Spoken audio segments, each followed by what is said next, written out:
신명기 30장 오늘 두 번째 시간으로 이스라엘 백성이 가나안 땅에 들어가면 하나님의 말씀을 버리고 순종하지 않아서 하나님이 약속한 땅, 젖과 꿀이 흐르는 땅 가나안 땅에서 쫓겨난다. 그리고 너희가 포로로 끌려간 그곳에서 그 어렵고 힘들기 때문에 하나님이 하신 말씀을 기억나거든.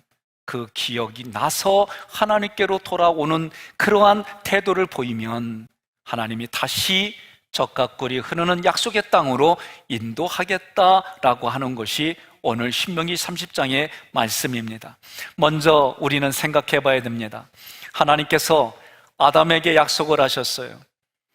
선악과에 선악과를 따먹지 마라. 따먹으면 정령 죽으리라. 그런데 아담이 선악과를 따먹었어요. 따먹고 나서 정령 죽는다는 게 무엇인지 알았어요. 그런 인생에게 다시 하나님이 함께 주신다는 것이 은혜이고, 죽을 수밖에 없는 아담에게 하나님이 동행해 주시는 것이 은혜이고, 오늘 우리도 죽을 수밖에 없는 인생에 하나님이 함께 해주셔서 이 땅을 살아가는 희망과 소망을 주시고, 그런 신앙생활하는 나를 통해 살맛 납니다. 당신을 보니 살맛 납니다. 당신 때문에 살맛 납니다. 그런 사람이 어디 있어요? 옆에 분한테 그래요. 쑥스러워도 나요 그러세요. 그런 신앙으로 오늘 우리가 살아가고, 교회에서 예수 그리스도를 통해 그런 희망의 메시지, 소망의 메시지를 받아서 그것을 마음에 간직하여 다른 이들에게는 내가 그런 사람으로 살아가는 것이 여러분 십자가 군병으로 살아가는 거요, 왕같은 제사장으로 살아가는 거요, 생명의 부양자로 살아가는 줄 믿습니다.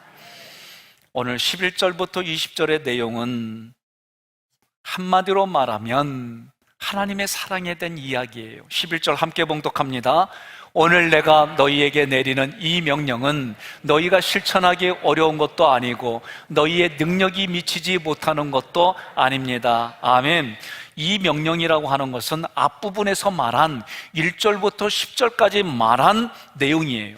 다시 말하면 너희들이 죄를 져서 포로의 생활지로 가는데 그 포로 생활에서 너무 힘들고 고통스러우니까 하나님의 사랑을 깨달아 하나님을 찾는 그곳에서 돌아오게 한다는 내용이 바로 이들에게는 복음이에요. 하나님의 말씀이 복음입니다. 그러면 이 복음은 11절에 하는 말이 이해하기 어려운 것도 아니고 먼 이야기도 아니다라고 말하는 거예요. 그럼에도 불구하고 사람들이 왜 하나님의 말씀 복음을, 예수 그리스도이신 복음을 이해하지 못할까? 간단해요. 선악과를 따먹었기 때문에 그래요. 선악과를 따먹었다는 얘기는 나는 부모로부터 물려받은 삶의 패턴이 있어요. 여러분이 교육을 받으면서 가지고 있는 패턴이 있어요. 거기에는 다 기준이 달라요. 정병호 목사님은 떨어지는 낙엽을 보며 감수성이 살아났는데, 저는 그걸 보며 겉으로는 그래 아름답다는데 속에서는 생각이, 저거 청소 언제 누가 다 하냐. 이렇게 다 똑같은 사건을 보더라도 받아들이는 생각이 다 다르고, 똑같은 사건을 보더라도 해석이 다 다른 거예요. 오늘 제가 예배 시간을 만약에 좀 늦게 시작했다고 한다면 여러분들 중에는 9시 해야 되는데 왜 늦게 시작해? 이것 때문에 마음이 불편해가지고 오늘 말씀이 하나도 안 들어오는 사람이 있을 수도 있어요. 기질이 뭐요? 주기질. 담즙이래요. 제가 담즙이에요. 주기질이 담즙이기 때문에 저하고 비슷한 성향이 있어요. 담즙은 담백하게 얘기를 해야 돼요. 만약에 오늘 우리 교회가 밖으로 나가기로 했습니다. 그럴 때 담즙은 간단해요. 갈게요, 안 갈게요? 갈게요? 오케이. 끝이에요. 우울기질은 가는데 몇 시에 가? 9시에 가? 누구랑 함께 가? 어떻게 가야 돼? 가다가 중간에 여기서 반드시 쉬어야 돼. 이런 계획이 다 완성돼야 우울기질은 기분 좋게 가는 거예요. 다혈은 마음만 기쁘면은 안 될 게 없어요. 마음만 좋으면은 기쁘면 그 순간 기쁘면 다 오케이, 만사 오케이. 점액은 쉽게 말하면 자기하고 친한 사람이 가야 자기도 가. 자기가 친한 사람 김 집사가 안 가면 나도 안 가. 이게 점액이에요. 이렇게 기질이 다른데 내 생각만이 옳고 내 생각만이 맞다라고 말하면 인생 어렵게 사는 거예요. 저도 아내하고 결혼한 생활한 지 96년도에 결혼해가지고 헷갈리네. 96년도인가 97년도인가 하여간에 그때 결혼했어요. 그런데 지금 제가 보면 그때보다도 힘이 빠졌어요. 내 주장이 많이 줄어들었어요. 지금 보면 그때 내 주장에서 지금은 많이 아내 쪽으로 내 마음이 이렇게 서로 맞춰가려고 하는 내 모습을 봐요. 우리의 인생은 다 마찬가지입니다. 신앙생활 하려고 하면 내 중심에서 하나님 중심으로 바꿔가는 생각과 감정을 갖지 않으면 신앙생활 할 수가 없는 거예요. 여러분, 복음을 내가 받아들이지 못한다는 얘기는 이 땅을 살아오면서 교육받고 경험되어진 나의 생각과 감정이 가득하기 때문에, 그것 때문에 예수가 그리스도입니다, 예수가 나의 주님입니다, 이 얘기를 못하는 거예요. 다시 말하면 내가 판단하기에 내가 착하게 살고 내가 노력을 하고 그래야 구원을 받고 그래야 복을 받는 거지, 어떻게 보지도 않고 만나지도 않은 예수 그리스도가 나에게 주인이 되고 그분이 십자가에서 달려 돌아가신 것이 어떻게 그것이 은혜가 되냐고. 그 당시에 십자가는 가장 죄인 중에 죄인이 죽는 그런 곳인데 이게 어떻게 나하고 관련이 있느냐고, 이런 생각 때문에 예수가 나의 주인입니다, 예수가 나의 그리스도입니다, 예수가 나의 메시지입니다, 나의 메시아로서 그런 고백들이 쉽게 되지 않는 거예요.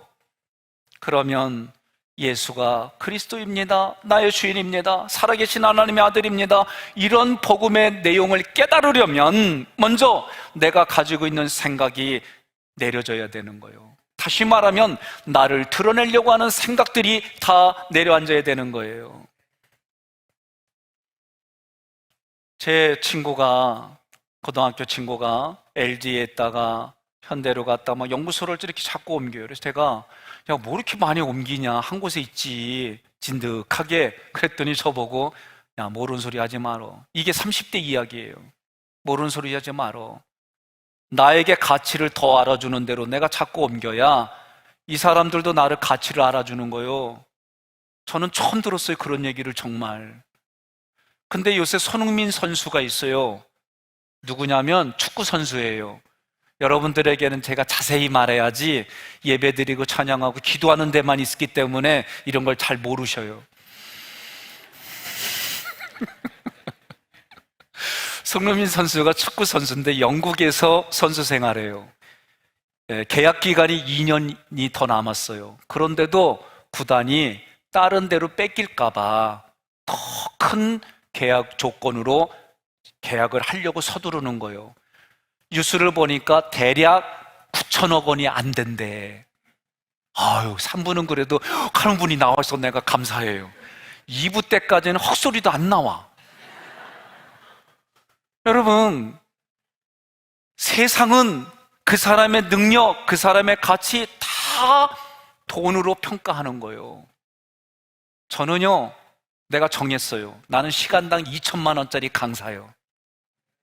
감사합니다. 아멘 해주셔서. 근데 내가 달라고 한 적은 없어요. 내가 기부를 했기 때문에. 그런데 여러분, 세상은 다 시간별로 그 사람의 능력을 평가하는 거예요. 그러니 자기를 드러내야 돼.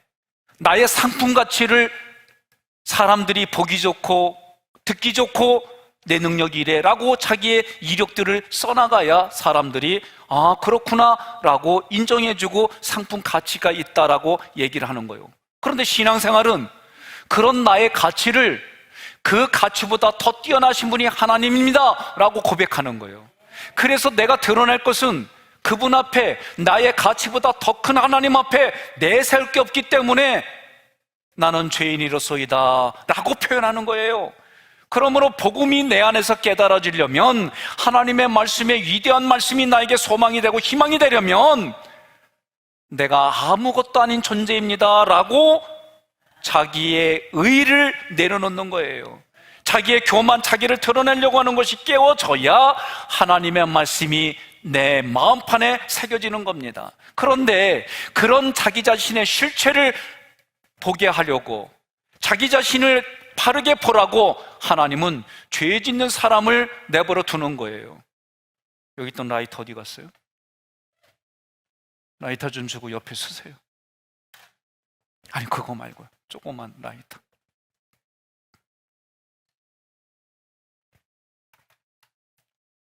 제가 결혼해서 이렇게 우량아를 낳았어요. 그래서 여러분들이 볼 때는 저의 첫째 아들 우량아. 예? 그런데 이걸 보고 아빠 이거 뭐야? 그러는 거예요. 이거 라이터. 어떻게 사용하는 거야? 그래서 이렇게 사용하는 거야. 이쁘다 하고 막 자꾸 만지려고 그래. 한번 해요. 안 돼, 만지면 안 돼. 처음엔 이래요. 예? 부모가 누구나. 근데 또 아주 속속이고 이거 만져야 되겠다 그러면 부모가 어떻게 해요? 얘따 만져봐라. 이렇게 되는 거예요. 뜨거워하고. 그리고 나서 내가 오이 그럼 그렇지.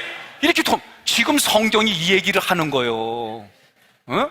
너희가 지금 하나님이 그거를 멈춰줄 수 없어서 하는 게 아니라 그런 거를 겪어봐야 내가 죄인이고 그걸 겪어봐야 잘못됐다는 걸 알게 해주시려고 하나님이 허락해 주신다, 이 얘기를 하는 거예요. 그러면 허락했으니까 하나님이 책임져라? 잘 보세요. 그러면 내가 뜨거워져요? 이 사람이 뜨거워져요? 예, 나의 우량아 큰아들이 뜨거워지는 거예요. 그러면 뜨거워 울는 아들을 보면서 나는 고소하다, 개성하다 막 이래요? 안 그래요. 마음이 아픈 거예요. 육체는 여기가 아프지만 마음은 여기가 아픈 거예요. 마찬가지로 하나님이 너가 죄를 그렇게 모르고 죄를 사모하고 죄가 오는 너를 하나님이 내버려둬서 그것 때문에 하나님의 은혜를 깨달은 그 과정까지 하나님은 아파하며 보고 계시는 거예요. 불꽃 같은 눈동자로 지켜보신다는 그 의미가 그렇게 아파하는 아버지의 마음을, 어머니의 마음을 가지고 나를 봐주시는 거예요. 그러나 중요한 건 내가 행한 대로 그가 다 겪는 거예요. 이게 성경이 우리에게 하는 말이에요. 그러니 인생은 선악과를 따먹은 이후로 누구에게나 다 자기의 옳고 그름의 기준의 가지가 다 있어요. 여성들도 감자 하나 사는데도 다 자기가 보는 게 달라. 정말 달라. 옷을 구하는 것도 다 달라. 그래서 똑같은 옷 입고 오면 아우 좋다가 아니라 그러고 삐지는 게 우리 마음이요. 안 그래요? 예. 압살롬이 반역을 일으켰어요. 그래서 아버지 다윗의 아내, 자기의 친엄마가 아니더라도 아버지 아내이기 때문에 자기의 양어머니인데 압살롬이 반역을 일으켜서 다윗의 아내들을 백주 대낮에 취하는 거예요. 다윗이 그 소리를 듣습니다. 얼마나 고통스러워요. 그러면서 다윗이 깨닫는 거예요. 타인에게 아내를 빼앗기는 고통이 이렇구나. 내가 내 부하장수 우리아의 아내 밧세바를 빼앗은 그것이 그에게는 이런 고통을 주었겠구나. 그렇게 깨닫는 거예요. 그래도 그의 대가를 다 하나님이 치르게 하는 거예요. 이처럼 인간은 자신의 죄악으로 인해서 자기의 실체를 볼 수밖에 없는 인생이다. 이게 선악과를 따먹은 인생에 흘러가게 되는 거다. 그래서 우리 어머님들이 딸을 키울 때 하도 속상하면 뭐라고 그래요? 너도 너랑 똑같은 딸을 낳아봐야 안다고. 근데 그 딸이요, 결혼해서 첫째를 낳을 때 이미 알아요. 엄마가 나를 목숨을 걸고 이렇게 낳았구나. 그래서 가장 먼저 생각나는 거는 그때 엄마라는 거예요. 여러분, 사람은요, 내가 그 죄 가운데 있어봐야 그 죄 때문에 내가 죄인이라는 걸 깨달아요. 그래서 하나님의 은혜가 아니고서는 내가 구원받을 수 없습니다라는 고백이 간절하게 흘러가는 거예요.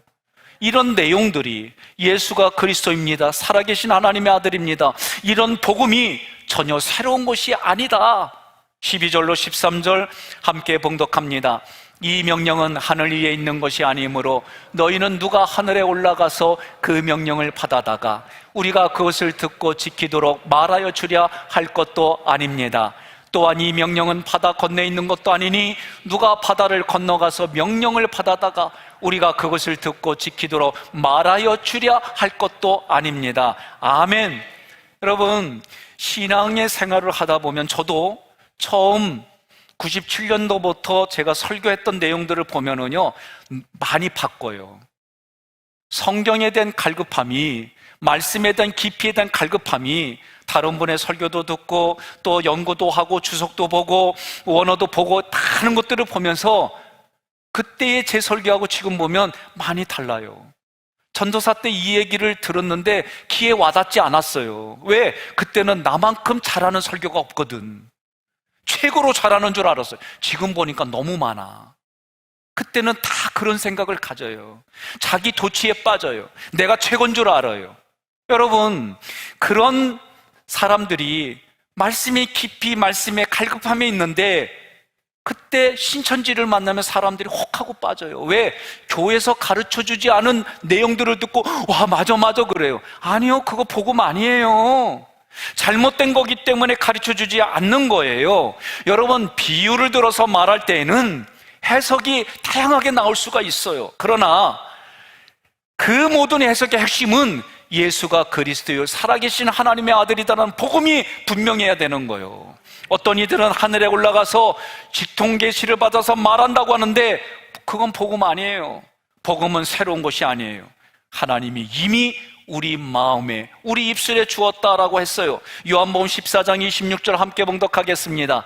보혜사 곧 아버지께서 내 이름으로 보내실 성령, 그가 너희에게 모든 것을 가르치고 내가 너희에게 말한 모든 것을 생각나게 하리라. 아멘. 성령의 역할은 우리로 하여금 분별력을 주시는 거요, 생각나게 해주시는 거요, 예수님이 하신 말씀을 깨닫게 해주시고 기억나게 해주시는 거요. 이것이 성령의 역할이에요. 그러므로 여러분이 하나님을 믿음의 대상으로 기도하는 거예요. 성령을 의지하고 기도할 때, 예수님의 이름으로 기도할 때 하나님이 응답해 주시는 거요. 하나님, 어떤 것이 옳은 진단입니까? 내가 어떻게 선택하는 것이 하나님을 기쁘게 하는 겁니까? 여러분, 이런 기도가 중요해요. 신명기 30장 14절에 오직 그 말씀이 내게 매우 가까워서 내 입에 있으며 내 마음에 있은즉 내가 이를 행할 수 있느니라. 이미 성령님은 구약으로부터 활동하셨어요. 그래서 성령을 통해 예수 그리스도를 만난 사람들, 구약의 비밀이었던 예수 그리스도를 만난 사람들 보면 다 주님이라고 고백하는 거예요. 살아계신 하나님의 아들이라고 고백하는 거예요. 신기할 정도로 이 고백이 우리의 고백이 되어야 될 줄로 믿습니다. 16절 함께 봉독합니다. 곧 내가 오늘 내게 명령하여 내 하나님 여호와를 사랑하고 그 모든 길로 행하며 그의 명령과 규례와 법도를 지키라 하는 것이라.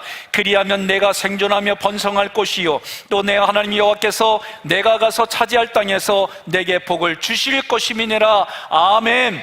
16절의 명령과 규례와 법도를 지키면 내가 생존하며 번성할 것이라. 이 말씀을 문자적으로 이해하면 내가 율법을 행함으로 구원받는다라는 잘못된 생각을 가지게 되는 거예요. 그러면 이 말씀을 주신 정말 의도가 뭘까? 내가 율법으로 행해서 의로워진다고 한다면 예수님이 오실 필요가 없고 그 예수님이 나를 위해서 죽으실 필요가 없는 거예요.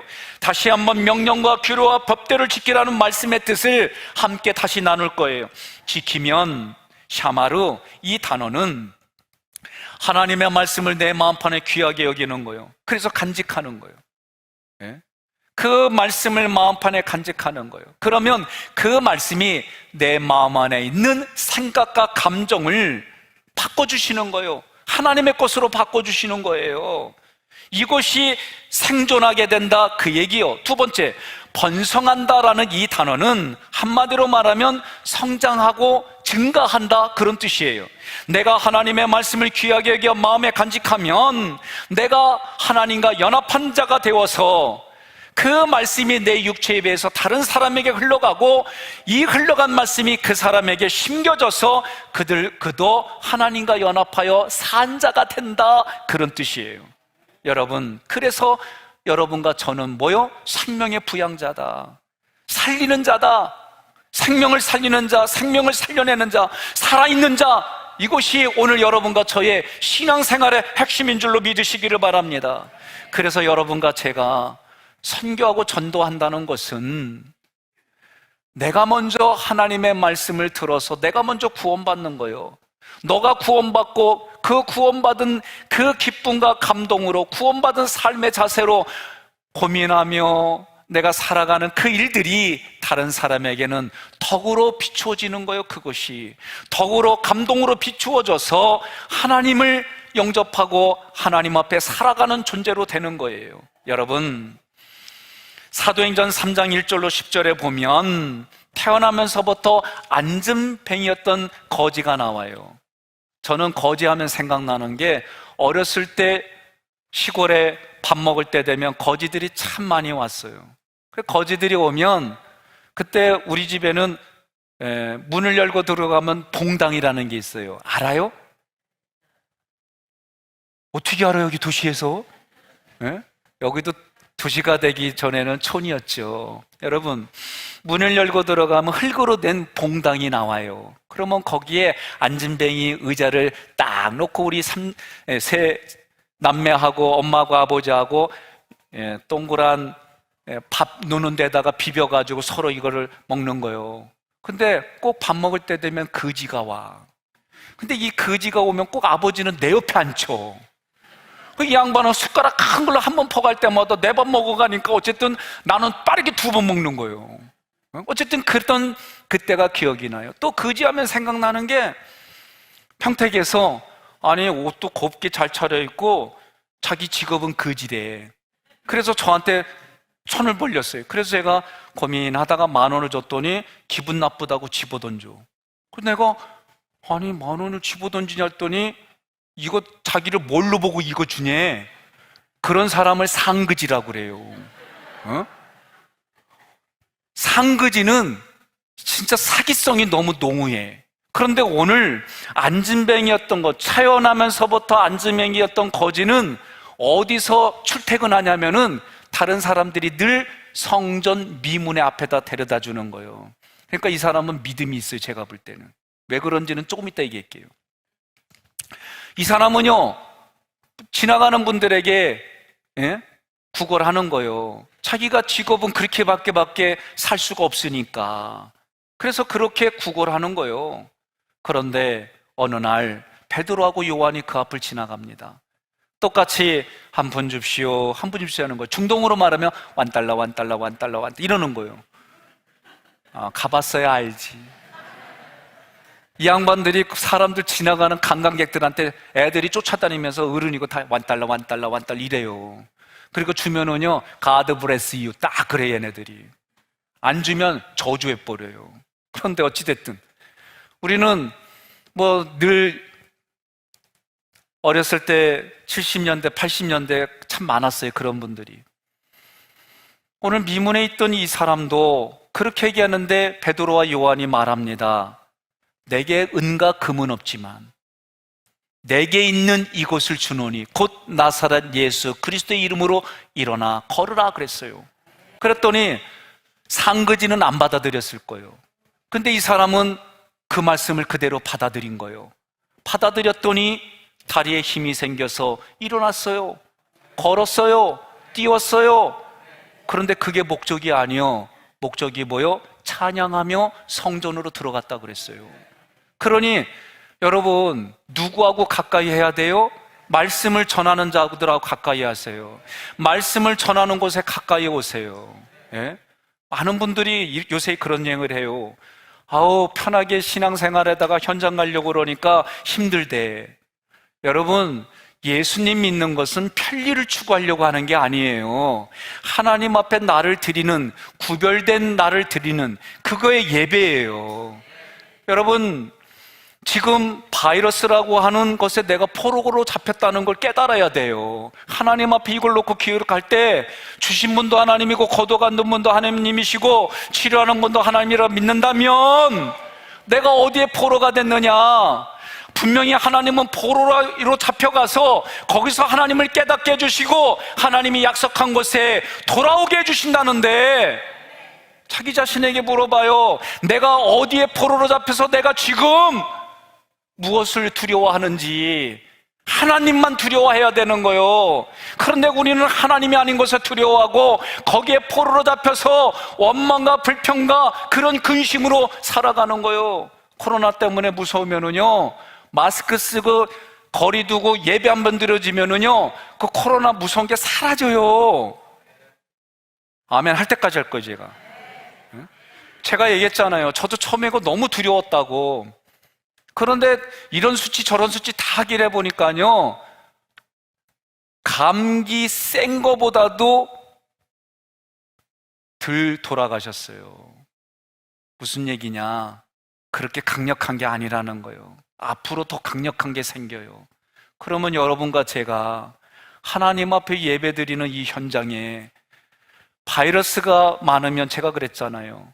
내가 건강에 지금 위험 요소가 있고 내가 이런 부분들이 불편하면 모니터 앞에서 예배 드리세요. 그러나 내 양심이 내가 건강하고 내가 전혀 그렇지 않으면 여러분, 하나님이 구별된 장소로, 우리가 몸으로 느끼는 장소로 예배 드리세요.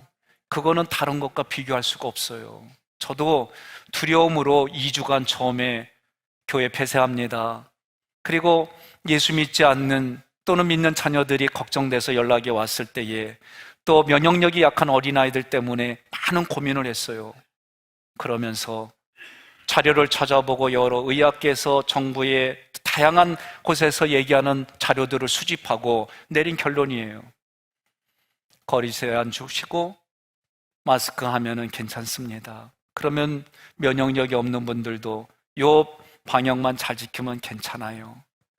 어린아이들도 이제 예배 드리기 시작합니다. 바이러스로 인해서 생기는 염려, 두려움을 이길 수 있는 방법은 심리학으로는 직면하라고 하는 단어가 있어요. 여러분, 내가 이곳에서 한번 하나님께 예배 드려지면 주님이 주시는 힘과 능력이 있음을 믿으시기를 바랍니다.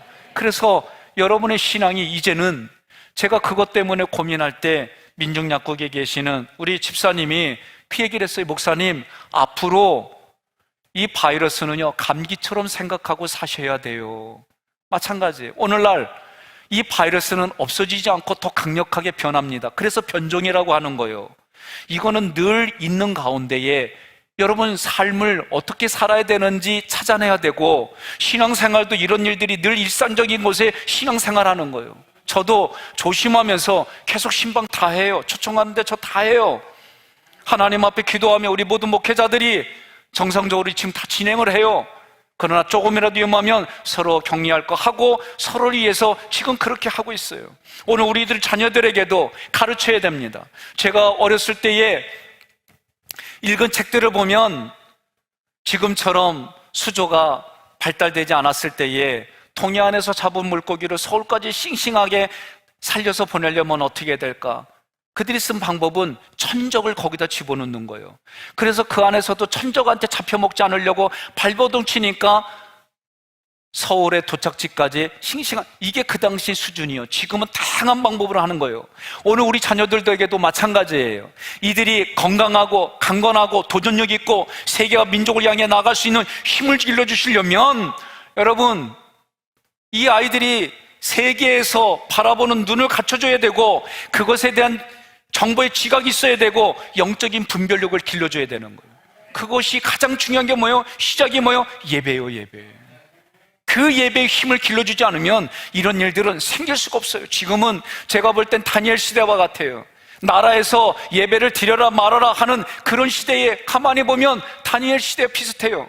그래도 다니엘이 하나님 앞에 그 자리에서 죽으면 죽으라는 심정으로 하나님 앞에 예배드렸을 때에 하나님이 도와주셨어요. 오늘 우리 사회가 이제는 여기저기서 심리적으로 이런 어려운 일이 생긴다고 진단들이 나와요. 이길 수 있는 방법은 여러분, 그 현장에 직면하는 거예요.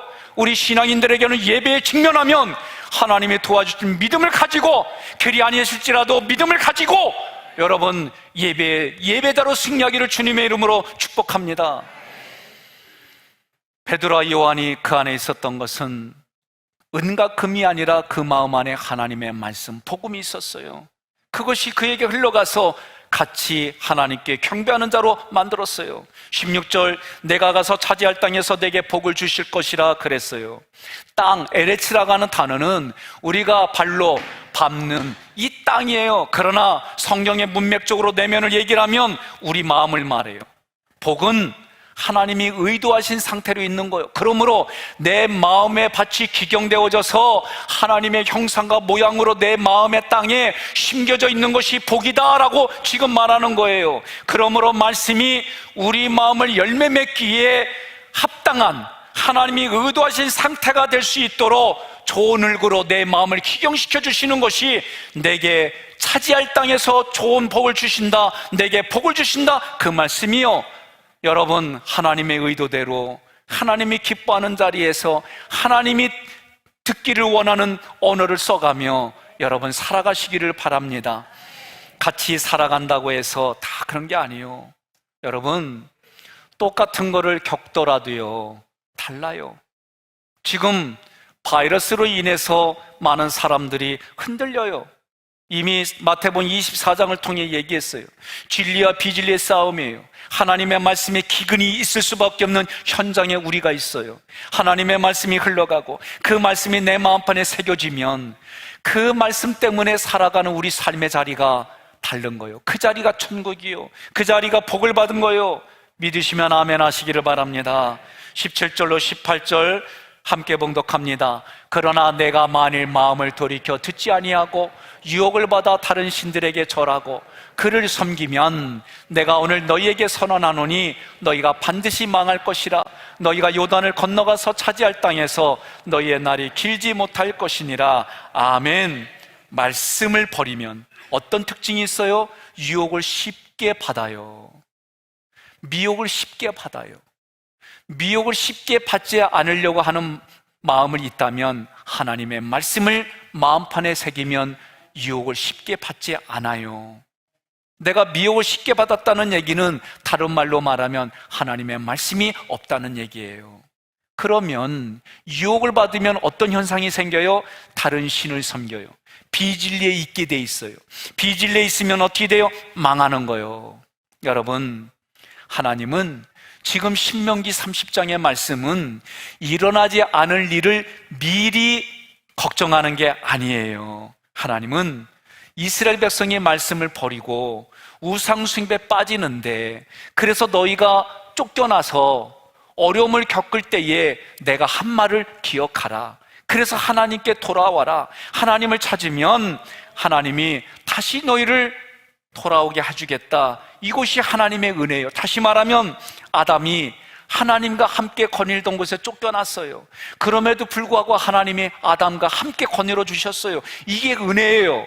오늘 우리는 죄를 짓지 않는 그런 영원한 존재가 아니라는 거예요. 죄 지을 수밖에 없지만 하나님이 함께 해주시겠다는 거예요. 함께 해주셔서 하나님이 함께 해주신 것을 경험하라는 거예요. 근데 이거를 어떻게 경험하느냐? 여러분과 제가 살아가는 삶의 자리, 사람을 만나고 내가 눈으로 보는 이 모든 것들 속에 하나님을 심어놨다는 거예요. 그래서 그런 걸 보면서 은혜를 깨달아지는 거예요. 다 모든 해석들이 하나님과의 관계 속에서 깨달아지는 거예요. 이게 은혜다, 그 얘기요. 그래서 여러분, 신명기 30장 19절에 너와 내 자손이 살기 위하여 생명을 택하라. 하나님이 우리 앞에 뭘 뒀어요? 생명과 사망, 복과 저주를 놨어요. 뭘 택해야 돼요? 생명을 택하는 길이요. 뭘 택하여? 복을 택하는 거예요. 생명과 복을 택하는. 하나님의 말씀은 똑같이 주어지는데 어떤 사람들은 율법으로 가져가요. 어떤 사람은 하나님의 말씀을 도덕과 법으로 가져가요. 그 사람들의 신앙생활은 힘들 수밖에 없어요. 왜? 신앙생활이 의무가 되는 거예요. 그러나 하나님이 주시는 말씀을 은혜로 받아들이면 내가 만나고 내가 보는 모든 사건들이 하나님의 말씀으로 해석이 되어지고 그렇게 보여져서 생명을 택하고 복을 택하는 인생이 된다, 그 얘기요. 그런 인생이 되기를 주님의 이름으로 축복합니다. 영상을 볼 텐데요, 이 영상은 제가 처음 하객교회 왔을 때 우리 장로님들이 교회 지금 현 상태가 좀 지쳐 있으니 목사님 찬양 축제를 요번에는 좀 건너가시면 어떻겠어요? 알겠다고. 나도 좀 기도하고 결단합시다. 기도하면서 이번 하나님, 성도들이 지쳐 있다는데 그만하는 게 어떨까요? 나는 온 지 얼마 안 돼서 하나님 가르쳐 주셔야 돼요. 그 기도하는 가운데 하나님 마음에 전혀 예수님을 알지 못하는 사람을 그 찬양에 같이 누라는 감동을 주셔서 여러분 힘들어도 이렇게 하십시다 그런 거예요. 힘들다고 하던 분들이 하고 날 때는 더 좋아해.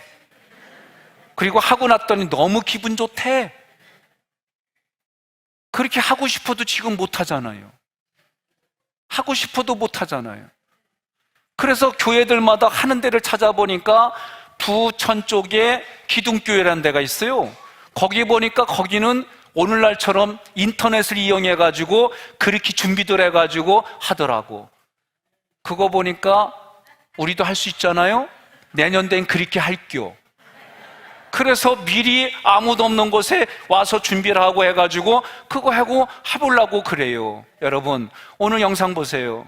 여러분들이 힘들고 어렵다고 하더라도 그 하는 자리를 보면 마음에 어떤 생수가 흐르는지, 어떤 감동이 있는지, 그런데 아무도 없는 텅텅 빈 데를 볼 때 여러분들의 마음이 어떤지, 오늘 이 영상을 보면서 우리의 신앙생활이, 우리의 가정생활이, 우리의 살아가는 삶의 생활이 어떻게 해야 될지, 아무리 코로나가 있는 시대라 할지라도 신뢰가 되는 자리에는 다 만나는 자리이고, 신뢰가 되며 이웃을 배려하는 그런 자리에 어떻게 우리가 살아야 될지